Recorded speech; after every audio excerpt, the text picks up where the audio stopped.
Saúde o povo de Deus com a paz do Senhor.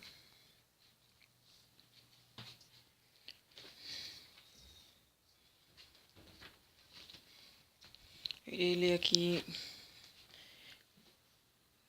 2 Timóteo 2,15.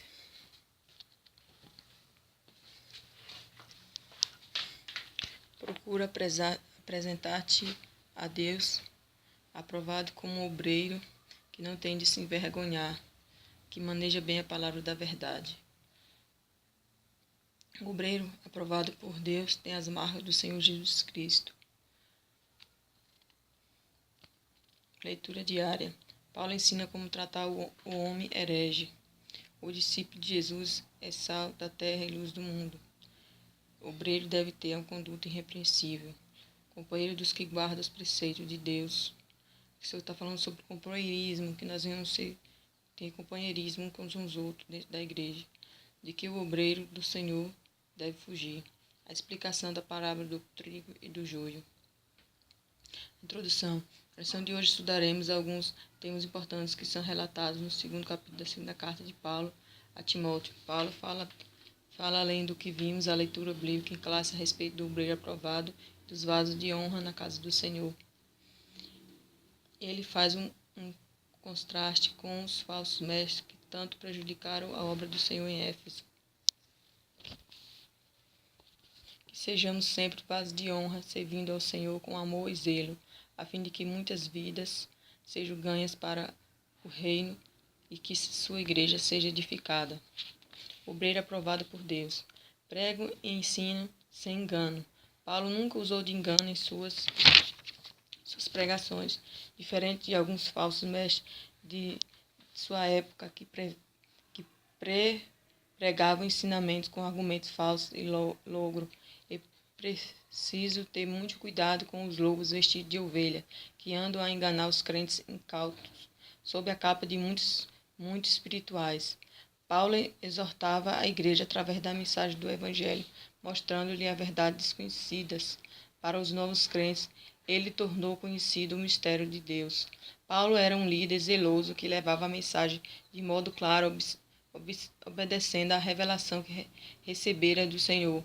Aliás, era esse também o cuidado dos demais apóstolos. 1 João 4,6. Pedro 1,16. Pregam com pureza. Paulo pregava por amor a Cristo. Jesus era o seu alvo atualmente. Há muitos falsos obreiros que só visam lucros e bens financeiros. Esses se aproveitam da fé dos fiéis para obter ganhos. Na primeira carta a Timóteo, Paulo coloca como um dos requisitos para aqueles que almejam o ministério pastoral: não se cobiçosos de torpe ganância.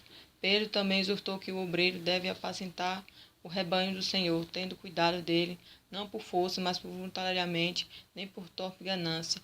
1 Pedro 5,2.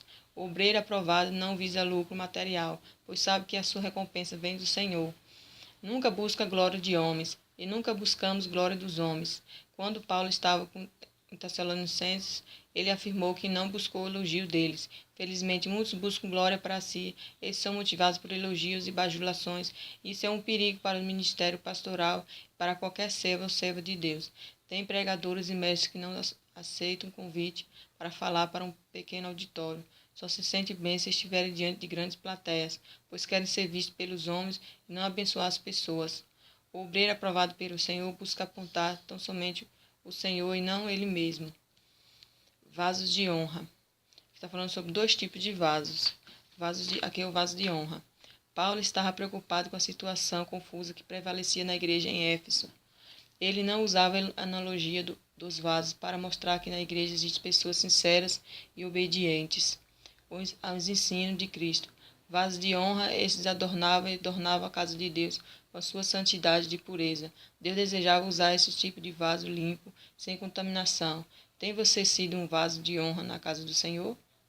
O crente deve ter uma vida irrepreensível, e isso só é possível na vida do crente através do poder redentor, libertador e purificador do sangue de Jesus mediante a fé.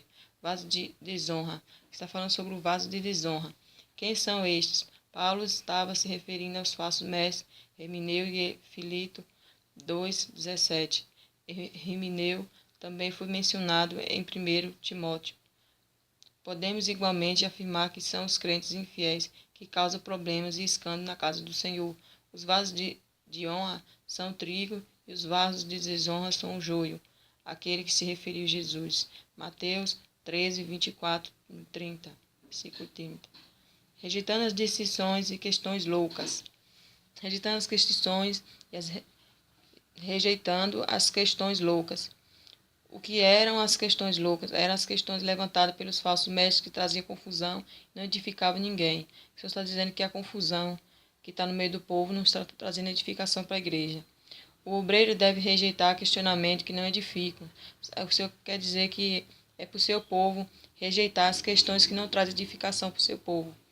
Atualmente, muitos estão levantando indagações em que nada vai edificar a fé dos irmãos.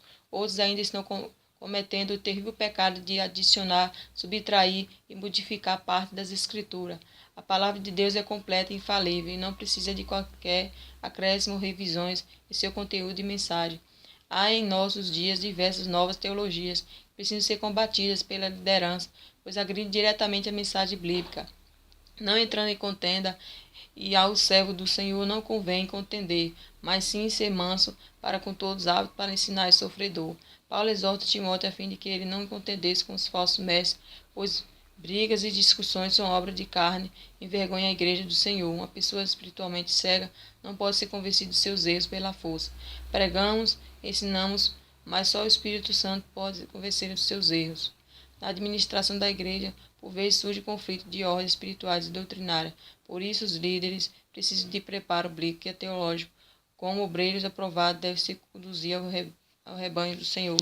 Seja você um vaso de honra na casa do seu Deus. A respeito das castas pastorais. Segunda lição é quase das duas características do obreiro aprovado. Por que motiva Paulo a pregar o Evangelho? Qual era o alvo de Paulo? De acordo com a lição que visam os falsos obreiros. Quais os dois tipos de vasos citados por Paulo? Está falando sobre o vaso de honra, que traz honra para a casa do Senhor, e aqueles vasos de desonra, que desonram as palavras do Senhor, que não visam pela verdadeira prática do Evangelho, que vive pela teologia. Aqui, 2 Timóteo 2:1.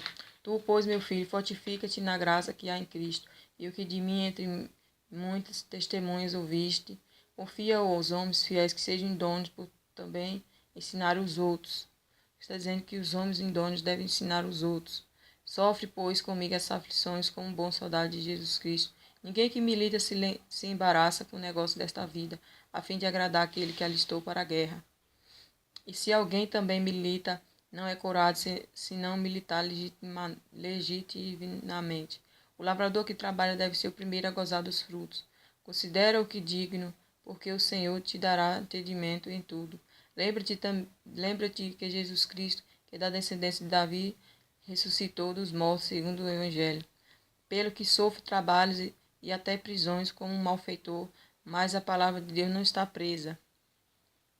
Portanto, tudo sofro por amor dos escolhidos, para que também eles alcancem a salvação que está em Cristo Jesus com a glória eterna. Palavra fiel é esta, que se morremos com ele, também com ele viveremos. Se sofremos, também com ele reinaremos. Se o negamos, também ele nos negará. Você está dizendo que se a gente os negar, Deus também nos negará. Se formos infiéis, ele permanece fiel, não pode negar-se a si mesmo.